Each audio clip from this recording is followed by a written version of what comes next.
Alors, nous, en tant que cabinet de conseil, c'est un peu notre gagne-pain. On a besoin de comprendre la réalité qui se cache derrière la promesse de l'innovation. Et on a besoin de voir réellement quelle est la valeur à aller chercher derrière une technologie. On a besoin de le comprendre avant les autres. C'est ce qui nous fait vivre.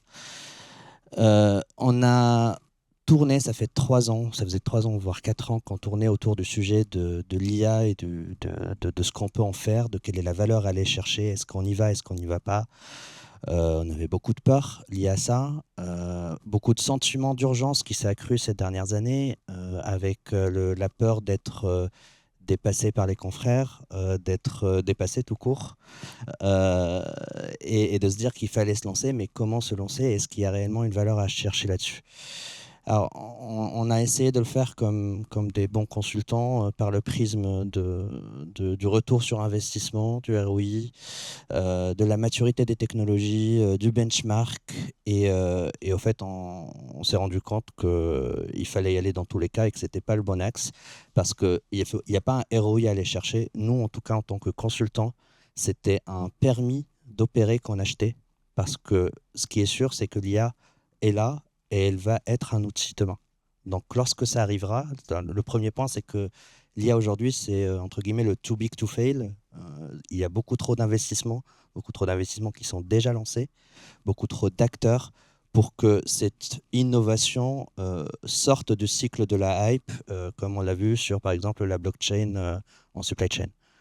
Euh, on sait qu'elle sera là, et quand elle sera là, les confrères qui n'auront pas mis les investissements pour intégrer l'IA dans notre façon de délivrer le conseil seront beaucoup plus lents à répondre, auront des propositions qui seront beaucoup plus chères et ils seront dépassés par le marché. Donc c'était pour nous une évidence d'y aller. Alors on a bien sûr des peurs, parce que y a les jeunes qui trouvent qu'on n'y va pas assez vite. Il y a les vieux associés comme moi qui ont peur que le consultant arrête de réfléchir et prenne ChatGPT, et les réponses de ChatGPT pour argent comptant.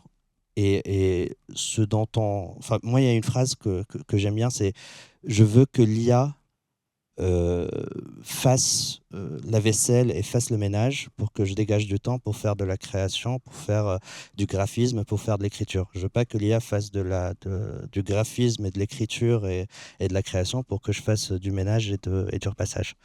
Donc, c'est vraiment la gestion par les cas d'usage et on veut vraiment amener à renforcer l'utilisation de l'IA auprès de nos consultants par les cas d'usage, c'est-à-dire qu'on a défini les cas d'usage sur lesquels ils vont l'utiliser.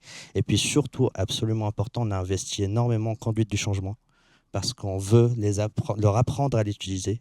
Et on a investi en temps, on a investi en argent pour que le déploiement de ces outils se fasse en bonne intelligence et que l'utilisation de ces outils apporte in fine de la valeur.